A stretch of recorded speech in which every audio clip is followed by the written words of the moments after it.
Alright, let's address something that a lot of people get wrong from the start. They think getting lean, getting strong, and improving focus are three separate goals. Like you need three different strategies, three different phases, three different versions of yourself. But the truth is, when you understand how the body and brain actually work, these things are deeply connected. And if you set things up the right way, they actually reinforce each other, not compete. So instead of asking, how do I lose fat, or how do I get stronger, or how do I focus more, the better question is, how do I build a system that upgrades all three at the same time? Let's break that down. First thing is training. Most people train either to burn calories or to lift as heavy as possible. But if your goal is to get lean and strong and mentally sharper, your training needs to send a very specific signal. You need resistance training consistently. Because lifting weights doesn't just build muscle. It improves insulin sensitivity, it increases your resting metabolic rate, and this is the part most people ignore, it has a direct effect on your brain. Better mood, better focus, better cognitive performance. Why? Because intense training stimulates neurotransmitters, improves blood flow to the brain, and increases things like BDNF, which is basically like fertilizer for your brain. So you're not just building a body, you're upgrading your nervous system. Now, important point, you don't need to live in the gym. 3 to 4 well-structured sessions per week, focused on progressive overload, good execution and enough intensity, that's enough to drive massive results if you're consistent. Second piece, nutrition. This is where most people either overcomplicate everything or completely miss the point. If you want to get lean and stay sharp mentally, your diet needs to do 3 things. Support a slight calorie deficit, provide enough protein, and keep your energy stable throughout the day. That's it,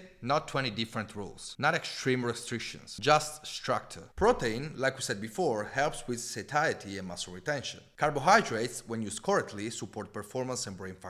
And fats play a role in hormones and overall health. But the real key here is stability. If your diet is all over the place, huge spikes, huge crashes, random meals, your energy drops, your focus drops, your discipline drops. And then you think the problem is motivation. It's not, it's physiology. Third piece. Energy and focus management. This is the one almost nobody talks about in fitness. You can have the perfect workout plan, the perfect diet, but if your brain is constantly distracted, overstimulated, and fatigued, you won't execute. Focus is our resource, and right now, most people are burning it all day on things that don't matter. Scrolling, notification, constant input. So by the time it's time to train, or cook, or actually follow the plan, there's nothing left. And this is why people feel inconsistent. Not because they don't care, but because their attention is fragmented. So if you want to upgrade your body and your mind at the same time, you need to protect your focus like it matters, because it does. Simple things. Create blocks of deep work, train without distractions, eat without your phone, reduce constant stimulation. It sounds basic, but it changes everything. Now here's where it all connects. When you train properly, you improve your metabolism and brain function. When you eat with structure, you stabilize your energy and make fat loss sustainable. When you manage your focus, you actually execute consistently. And consistency is what drives the result. Not perfection, not motivation, execution, repeated over time. And this is the shift most people need to make. Stop chasing isolated outcomes. Stop thinking, I just need to lose fat first, I'll focus on strength later, I'll fix my focus when life is less busy. No, you build all of them together because they're all part of the same system. So if you get this right, you don't just look better, you move better, you think clearer, you perform better in your work, your training, your life. And that's the real goal, not just aesthetics, performance across everything.